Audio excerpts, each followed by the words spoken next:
Good morning, everyone, and welcome to another Kung Fu warm-up. Sorry for the lapse in classes the last couple days. I have a teething one-year-old, and it's been a little exciting around here. So today we're going to get back on track. We have about 10 minutes left in Andy Weir's The Martian, and then we're going to get on to a book called The Three-Body Problem, which is a rad sci-fi book out of China. So yeah, hope you enjoy the class today. If you have any questions or comments or requests, let me know. Take care, everyone. Loomed before him. Velocity, he asked. 1.1 meters per second, Johansson said. Good enough, he said, reaching for the ship. I'm drifting toward it. I think I can get my hand on some of the torn canvas. The tattered canvas beckoned as the only handhold on the otherwise smooth ship. Beck reached, extending as best he could, and managed to grab hold. Contact, Beck said. Strengthening his grip, he pulled his body forward and lashed out with his other hand to grab more canvas. Firm contact. Dr. Beck, Vogel said, we have passed closest approach point, and you are now getting further away. You have 169 meters of tether left. Enough for 14 seconds. Copy, Beck said. Hip circles. His head to the opening, he looked inside the compartment to see Watney strapped to his chair. Visual on Watney, he reported. Visual on Beck, Watney reported. How you doing, man? Beck said, pulling himself into the ship. I just, Watney said. Give me a minute.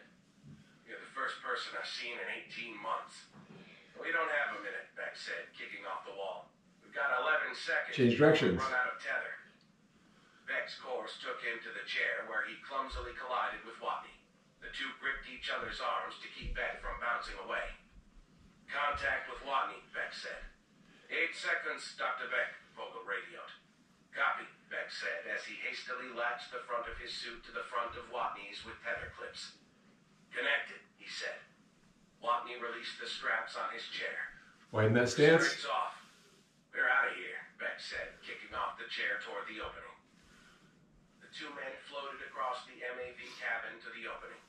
Beck reached out his arm and pushed off the edge as they passed through. We're out, Beck reported. 5 seconds, Vogel said. Relative velocity to Hermes, 12 meters per second, Johansson said. Thrusting, Beck said, activating his MMU. The two accelerated toward Hermes for a few seconds. Then the MMU controls on Beck's heads-up display turned red. That's it for the fuel, Beck said. Velocity? 5 meters per second, Johansson replied. Narrow stance. Vogel said. Throughout the process, he had been feeding tether out of the airlock. Now he gripped the ever-shrinking remainder of the rope with both hands. He didn't clamp down on it. That would pull him out of the airlock. He simply closed his hands over the tether to create friction. Hermes was now pulling Beck and Watney along, with Vogel's use of the tether acting as a shock absorber. If Vogel used too much force, the shock of it would pull the tether free from Beck's suit clips. If he used too little, the tether would run out before they matched speeds, then jerk to a hard stop at the end, which would also rip it out of Beck's suit clips. Vogel managed to find the balance. After a few seconds of tense, gut-feel physics, he felt the force on the tether abate. Velocity 0, Johansson reported excitedly. Reel him in, Vogel, Lewis said. Copy, Vogel said. Hand over hand, he slowly pulled his crewmates toward the airlock. After a few seconds, he stopped actively pulling and simply took in the line as they coasted toward him. Turn and look. They floated into the airlock and Vogel grabbed them. Beck and Watney both reached for handholds on the wall as Vogel worked his way around them and closed the outer door. Aboard, Beck said. Airlock 2, outer door closed, Vogel said. Yes, Martinez yelled. Copy, Lewis said. Lewis's voice echoed across the world. Houston, this is Hermes Actual. 6 crew safely aboard. The control room exploded with applause. Leaping from their seats, controllers cheered, hugged, and cried. The same scene played out all over the world, in parks, bars, civic centers, living rooms, classrooms, and offices. The couple in Chicago clutched each other in sheer relief, then pulled the NASA representative in for a group hug. Mitch slowly pulled off his headset and turned to face the VIP room. Through the glass, He saw various well-suited men and women cheering wildly. He looked at Venkat and let out a heavy sigh of relief. Venkat put his head in his hands and whispered, "Thank the gods." Teddy pulled a blue folder from his briefcase and stood. "Annie will be wanting me in the press room. Guess you don't need the red folder today," Venkat said. "Honestly, I didn't make one." As he walked out, he added, "Good work, Venk. Now get them home." Log entry. Mission day 687. That 687 caught me off guard for a minute. On Hermes, we track time by mission days. It may be Sol 549 down on Mars, but it's mission day 687 up here. And you know what? It doesn't matter what time it is on Mars because I'm not there. Oh my God. I'm really not on Mars anymore. I can tell because there's no gravity and there are other humans around. I'm still adjusting.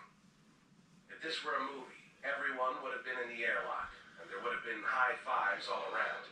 But it didn't pan out that way. I broke 2 ribs during the MAV ascent. They were sore the whole time, but they really started screaming when Vogel pulled us into the airlock by the tether. I didn't want to distract the people who were saving my life, so I muted my mic and screamed like a little girl. Right hip, external rotation. In space, no one can hear you scream like a little girl. Once they got me into airlock 2, they opened the inner door, and I was finally aboard again. Hermes was still in vacuo, so we didn't have to cycle the airlock. Beck told me to go limp and pushed me down the corridor toward his quarters, which serve as the ship's sick bay when needed. Vogel went the other direction and closed the outer VAL door. Once Beck and I got to his quarters, we waited for the ship to repressurize. Hermes had enough spare air to refill the ship 2 more times if needed. It'd be a pretty shitty long-range ship if it couldn't recover from a decompression. After Johansson gave us the all-clear, Dr. Bossy Beck made me wait while he first took off his suit, then took off mine. After he pulled my helmet off, he looked shocked. I thought maybe I had a major head wound or something, but it turns out it was the smell. It's been a while since I washed anything. After that, it was x-rays and chest bandages while the rest of the crew checked the ship for damage. Change directions. Then came the painful high fives, followed by people staying as far away from my stench as possible. We had a few minutes of reunion before Beck shuttled everyone out. He gave me painkillers and told me to shower as soon as I could move my arms. So now I'm waiting for the drugs to kick in. I think about the sheer number of people who pulled together just to save my sorry ass, and I can barely comprehend it. My crewmates sacrificed a year of their lives to come back for me. Countless people at NASA worked day and night to invent rover and MAV modifications. All of JPL busted their asses to make a probe that was destroyed on launch. Then instead of giving up, they made another probe to resupply Hermes. The China National Space Administration abandoned a project they'd worked on for years just to provide a booster. The cost for my survival must have been hundreds of millions of dollars. Figure eights. All to save one dorky botanist. Why bother? Well, okay, I know the answer to that. Part of it might be what I represent. Progress, science, and the interplanetary future we've dreamed of for centuries. But really they did it because every human being has a basic instinct to help each other out. It might not seem that way sometimes, but it's true. If a hiker gets lost in the mountains, people will coordinate a search. If a train crashes, people will line up to give blood. If an earthquake levels a city, people all over the world will send emergency supplies. This is so fundamentally human that it's found in every culture without exception. Yes, there are assholes who just don't care, but they're massively outnumbered by the people who do. And because of that, I had billions of people on my side. Pretty cool, eh? Anyway, my ribs hurt like hell. My vision is still blurry from acceleration sickness. I'm really hungry. It'll be another 211 days before I'm back on Earth. And apparently I smell like a skunk took a shit on some sweat socks. This is the happiest day of my life. All right.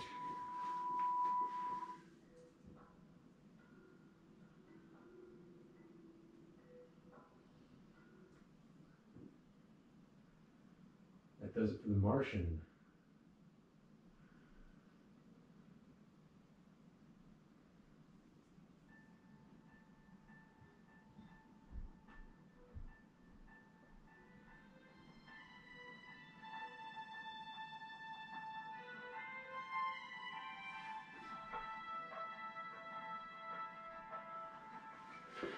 Macmillan Audio presents The Three-Body Problem by CiXinLiu.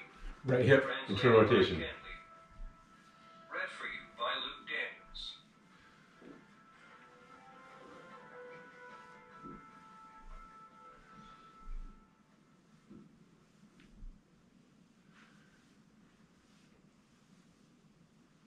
Part 1. Silent Spring. 1. The Madness Years. China, 1967. The Red Union had been attacking the headquarters of the April 28th Brigade for 2 days. Their red flags fluttered restlessly around the brigade building, like flames yearning for firewood. The Red Union commander was anxious, though not because of the defenders he faced. The more than 200 Red Guards of the April 28th Brigade were mere greenhorns compared with the veteran Red Guards of the Red Union, which was formed at the start of the Great Proletarian Cultural Revolution in early 1966. The Red Union had been tempered by the tumultuous experience of revolutionary tours around the country and seeing Chairman Mao in the great rallies in Tiananmen Square. But the commander was afraid of the dozen or so iron stoves inside the building, filled with explosives and connected to each other by electric detonators. He couldn't see them, but he could feel their presence like iron sensing the pull of a nearby magnet. If a defender flipped the switch, revolutionaries and counter-revolutionaries alike would all die in one giant ball of fire. And the young Red Guards of the April 28th Brigade were indeed capable of such madness. Compared with the weathered men and women of the first generation of Red Guards, the new rebels were a pack of wolves on hot coals. Figure eights. Crazier than crazy. The slender figure of a beautiful young girl emerged at the top of the building, waving the giant red banner of the April 28th Brigade. Her appearance was greeted immediately by a cacophony of gunshots. The weapons attacking her were a diverse mix. Antiques such as American carbines, Czech-style machine guns, Japanese Type 38 rifles. Newer weapons such as standard-issue People's Liberation Army rifles and submachine guns, stolen from the PLA after the publication of the August editorial, and even a few Chinese Dadao swords and spears. Together they formed a condensed version of modern history. Numerous members of the April 28th Brigade had engaged in similar displays before. They'd stand on top of the building, wave a flag, shout slogans through megaphones, and scatter flyers at the attackers below. Every time, the courageous man or woman had been able to retreat safely from the hailstorm of bullets and earn glory for their valor. We're working into our Cheng Shoulder opener. Clearly thought she'd be just as lucky.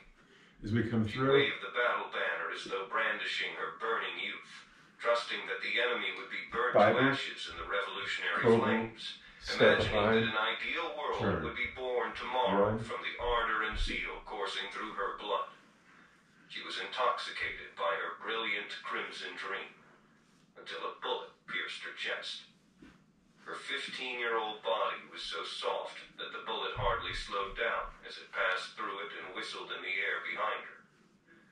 The young Red Guard tumbled down along with her flag, her light form descending even more slowly than the piece of red fabric, like a little bird unwilling to leave the sky. The Red Union warriors shouted in joy.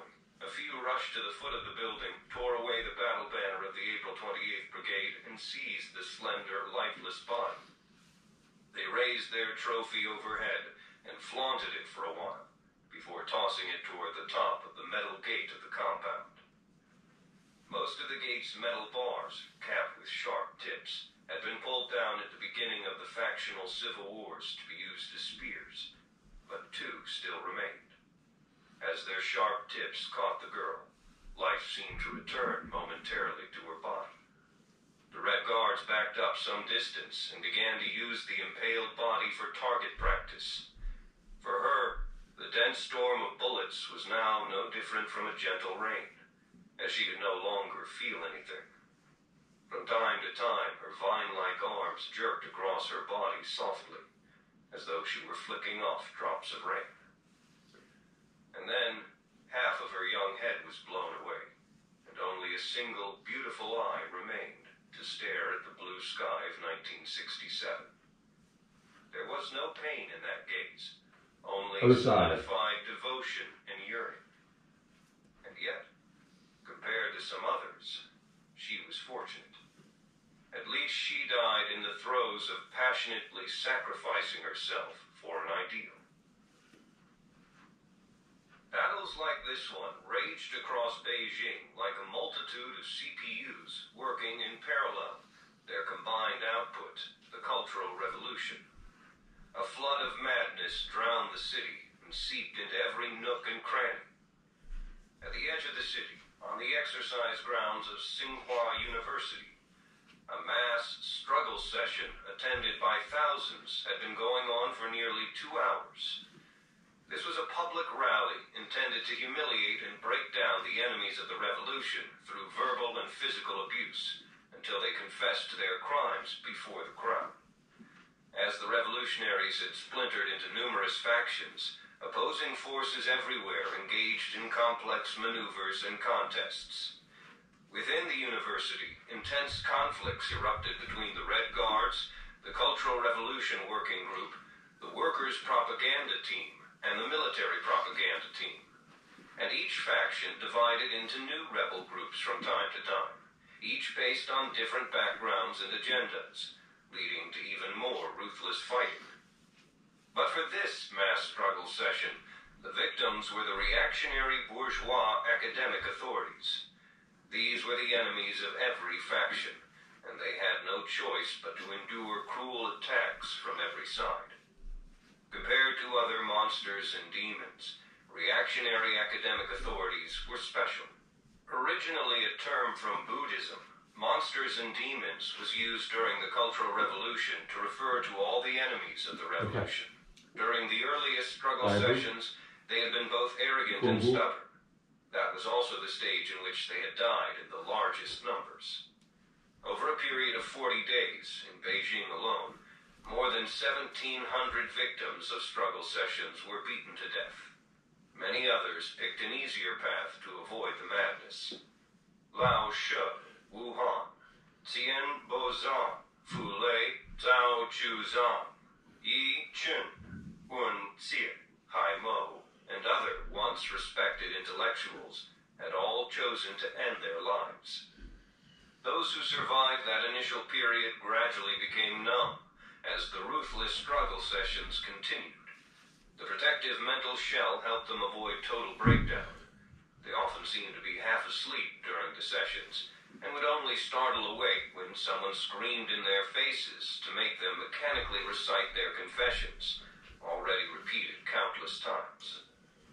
Then, some of them entered a third stage.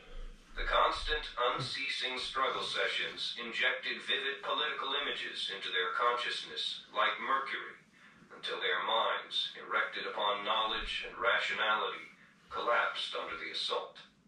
They began to really believe that they were guilty, to see how they had harmed the great cause of the revolution. They cried, and their repentance was far deeper and more sincere than that of those monsters and demons who were not intellectuals. For the Red Guards, heaping abuse upon victims in those two latter mental stages was utterly boring. Only those monsters and demons who were still in the initial stage could give their overstimulated brains the thrill they craved, like the red cape of the matador. But such desirable victims had grown scarce. In Xinhua, there was probably only one left. Because he was so rare, he was reserved for the very end of the struggle session. Yet Zitai had survived the Cultural Revolution so far, but he remained in the first mental stage. He refused to repent. to kill himself, or to become numb. When this physics professor walked onto the stage in front of the crowd, his expression clearly said, "Let the cross I bear be even heavier." The Red Guards did indeed have him carry a burden, but it wasn't a cross. Other victims wore tall hats made from bamboo frames, but his was welded from thick steel bars, and the plaque he wore around his neck wasn't wooden like the others, but an iron door taken from a laboratory oven. His name was written on the door in striking black characters, and 2 red diagonals were drawn across them in a large X. Twice the number of Red Guards used for other victims escorted Ye onto the stage. 2 men and 4 women. The 2 young men strode with confidence and purpose, the very image of mature Bolshevik youths. They were both 4th-year students, majoring in theoretical physics, and Ye was their professor. The women, really girls, were much younger, 2nd-year students from the junior high school attached to the university. Dressed in military uniforms and equipped with bandoliers, they exuded youthful vigor and surrounded Ye Zitai like 4 green flames. His appearance excited the crowd. The shouting of slogans, which had slackened a bit, now picked up with renewed force and drowned out everything else like a resurgent tide. After waiting patiently for the noise to subside, one of the male Red Guards turned to the victim. "Yazutai, you are an expert in mechanics. You should see how strong the great unified force you're resisting is.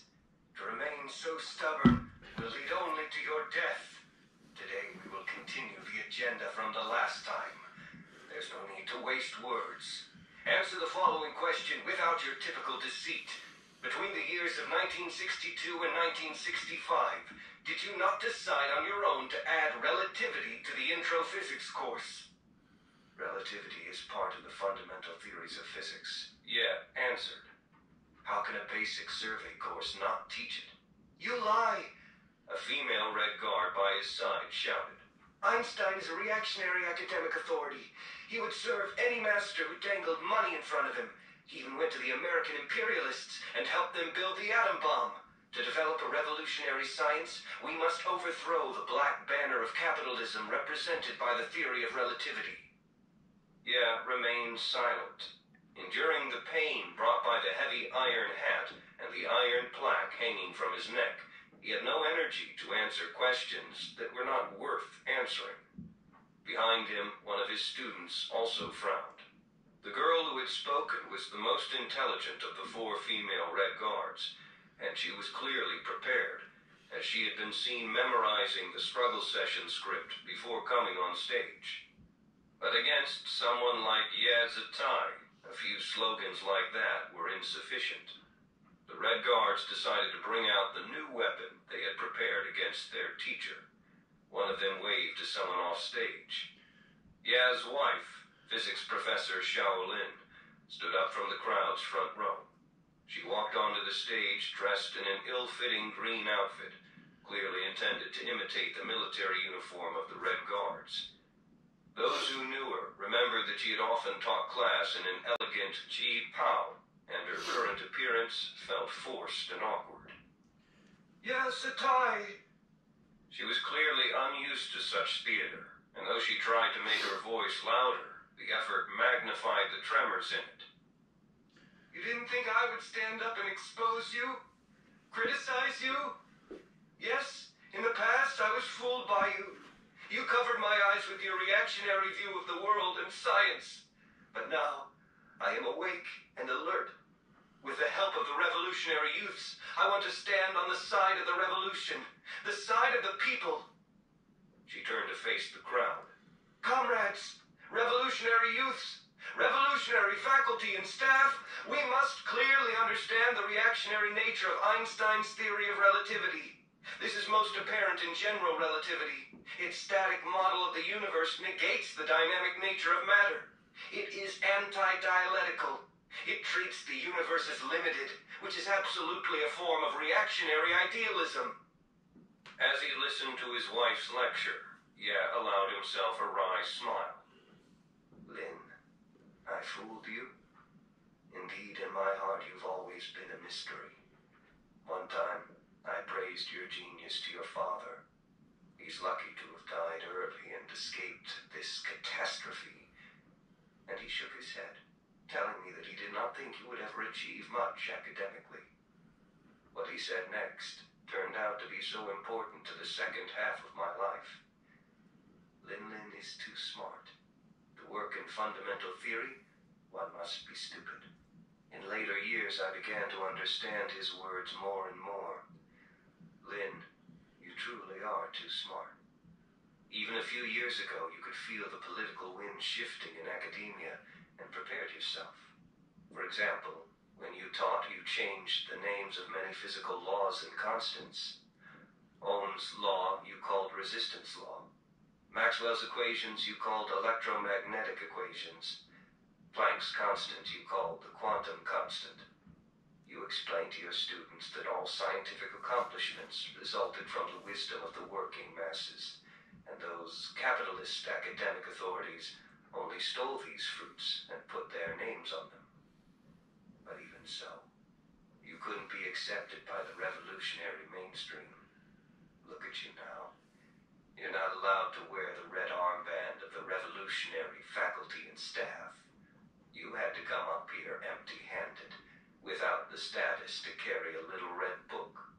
You can't overcome the fault of being born to a prominent family in pre-revolutionary China, and of having such famous scholars as parents.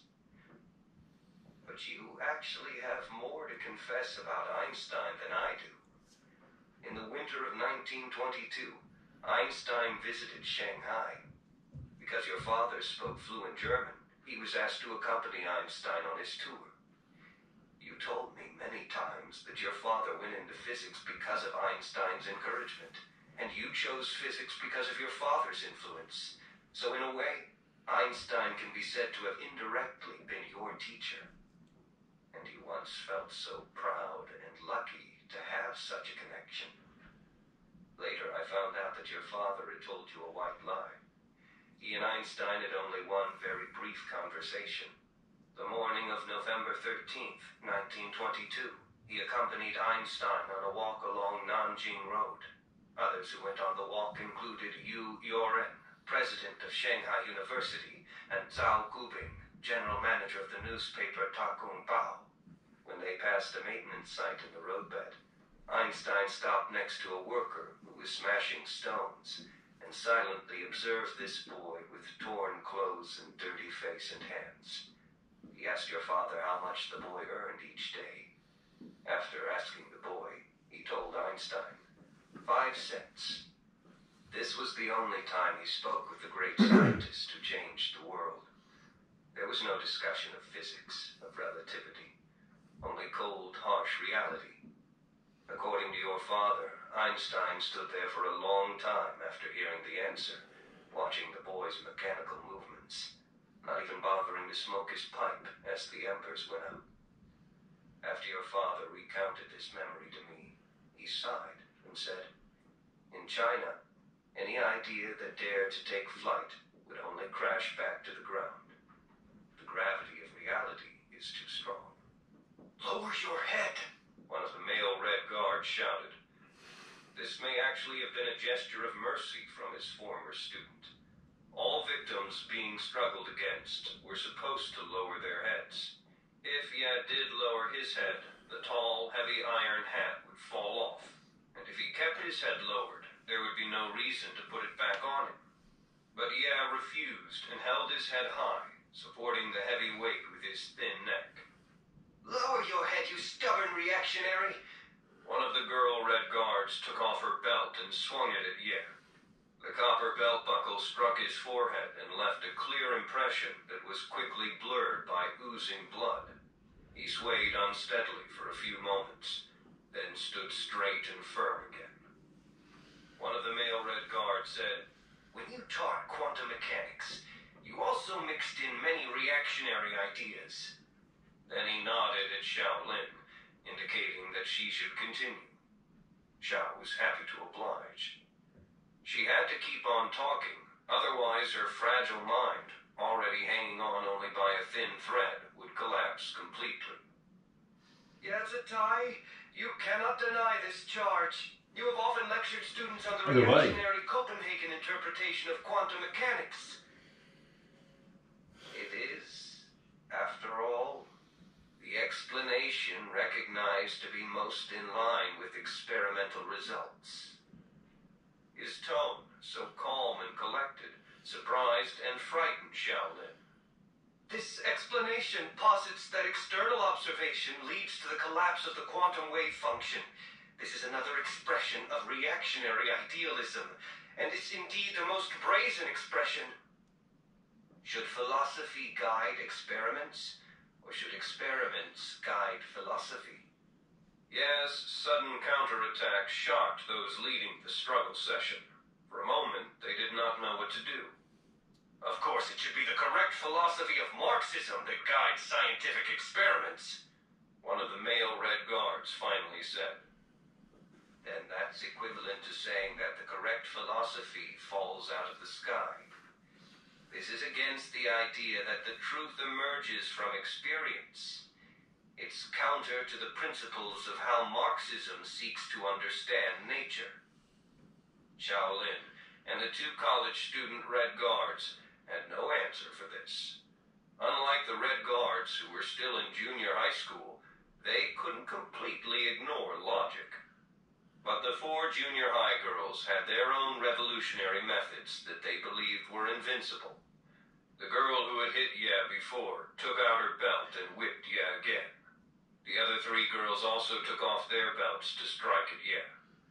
With their companion displaying such revolutionary fervor, they had to display even more, or at least the same amount.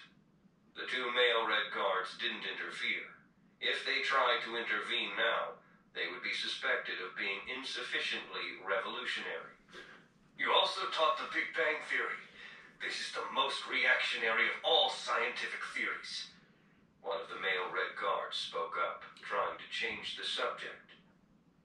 Maybe in the future this theory will be disproven. But two great cosmological discoveries of this century, Hubble's law and observation of the cosmic microwave background, show that the Big Bang Theory is currently the most plausible explanation for the origin of the universe. Lies! Shaolin shouted. Then she began a long lecture about the Big Bang Theory, remembering to splice in insightful critiques of the theory's extremely reactionary nature. But the freshness of the theory attracted the most intelligent of the four girls, who couldn't help but ask, Time began with the singularity? So what was there before the singularity? Nothing. Yes, said, the way he would answer a question from any curious young person. He turned to look at the girl kindly. With his injuries and the tall iron hat, the motion was very difficult. No, nothing. That's reactionary. Completely reactionary. The frightened girl shouted. She turned to Shaolin, who gladly came to her aid. The theory leaves open a place to be filled by God. Shao nodded at the girl. The young Red Guard, confused by these new thoughts, finally found her footing. She raised her hand, still holding the belt, and pointed at Ye. You're trying to say that God exists? I don't know. What? I'm saying I don't know. If by God you mean some kind of superconsciousness outside the universe, I don't know if it exists or not. Science has given no evidence either way. Actually, in this nightmarish moment, Ye was leaning toward believing that God did not exist. This extremely reactionary statement caused a commotion in the crowd. Led by one of the Red Guards on stage, another tide of slogan shouting exploded. Down with the reactionary academic authority, Yazatai. Down with all reactionary academic authorities. Down with all reactionary doctrines. Once the slogans died down, the girl shouted, God does not exist. All religions religions are tools concocted by the ruling class to paralyze the spirit of the people. That is a very one-sided view. Yeah said calmly. The young Red Guard, embarrassed and angry, reached the conclusion that against this dangerous enemy, all talk was useless. She picked up her belt and rushed at Ye, and her 3 companions followed. Ye was tall, and the 4 14-year-olds had to swing their belts upward to reach his head, still held high. After a few strikes, the tall iron hat, which had protected him a little, fell off. The continuing barrage of strikes by the metal buckles finally made him fall down. The young Red Guards, encouraged by their success, became even more devoted to this glorious struggle. They were fighting for faith, for ideals. They were intoxicated by the bright light cast on them by history, proud of their own bravery. Ye's 2 students had finally had enough. The chairman instructed us to rely on eloquence rather than violence. They rushed over and pulled the 4 semi-crazed girls off Ye.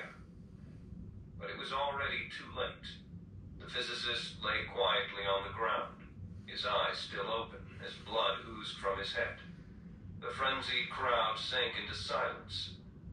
The only thing that moved was a thin stream of blood.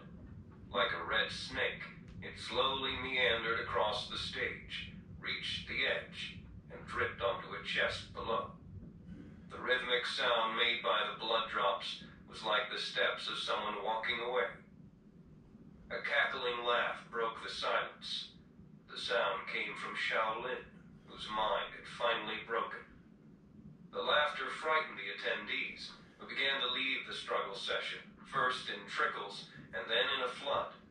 The exercise grounds soon emptied, leaving only 1 young woman below the stage. She was Ye Wenxie, Ye Zitai's daughter. As the 4 girls were taking her father's life, she had tried to rush onto the stage. But 2 old university janitors held her down and whispered into her ear that she would lose her own life if she went.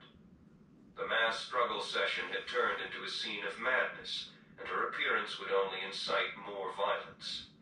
She had screamed and screamed, but she had been drowned out by the frenzied waves of slogans and cheers. When it was finally quiet again, she was no longer capable of making any sound. She stared at her father's lifeless body, and the thoughts she could not voice dissolved into her blood, where they would stay with her for the rest of her life. After the crowd dispersed, she remained like a stone statue, her body and limbs in the positions they were in when the 2 old janitors had held her back. After a long time, she finally let her arms Knee circles. Walked slowly onto the stage, sat next to her father's body, and held one of his already cold hands. The direction. Her eyes staring emptily into the distance. When they finally came to carry away the body, she took something from her pocket and put it into her father's hand. His pipe. Wenxie quietly left the exercise grounds, empty save for the trash left by the crowd, and headed home. When she reached the foot of the faculty housing apartment building, she heard peals of crazy laughter coming out of the 2nd floor window of her home. That was the woman she had once called Mother. Wenxie turned around, not caring where her feet would carry her. Finally, she found herself at the door of Professor Ruan Wen. Throughout the 4 years of Wenxie's college life, Professor Wen had been her advisor and her closest friend.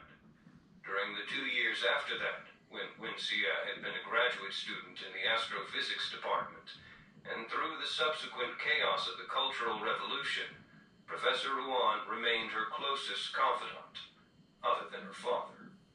Ruan had studied at Cambridge University, and her home had once fascinated Wenxie. Refined books, paintings, and records brought back from Europe, a piano, a set of European-style pipes arranged on a delicate wooden stand, some made from Mediterranean briar, some from Turkish meerschaum.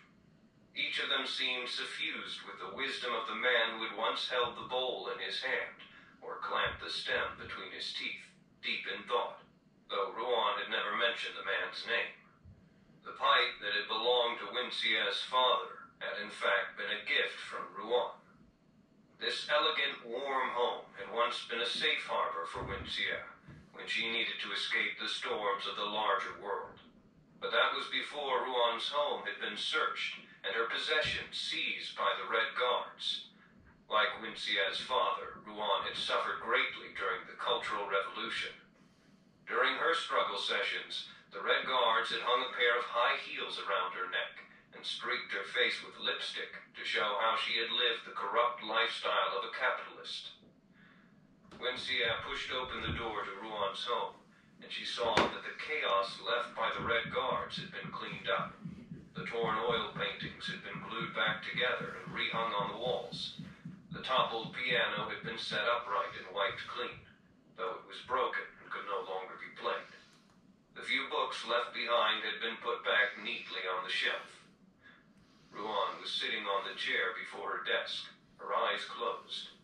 Wenxia stood next to Ruan and gently caressed her professor's forehead, face, and hands. All cold. Wenxia had noticed the empty sleeping pill bottle on the desk as soon as she came in. She stood there for a while, silent. Then she turned and walked away. She could no longer feel grief. Enough of that. She was now like a Geiger counter that had been subjected to too much radiation, no longer capable of giving any reaction, noiselessly displaying a reading of 0. But as she was about to leave Ruan's home... Okay, that was cheerful. I hear that book gets excellent, so I'll give it a try for a few more classes and see if it doesn't come around a little bit. Regardless, a good window in revolutionary China. Anyway, thank you all so much for watching. Please like and subscribe. If you have any questions or requests, let me know. Stay safe.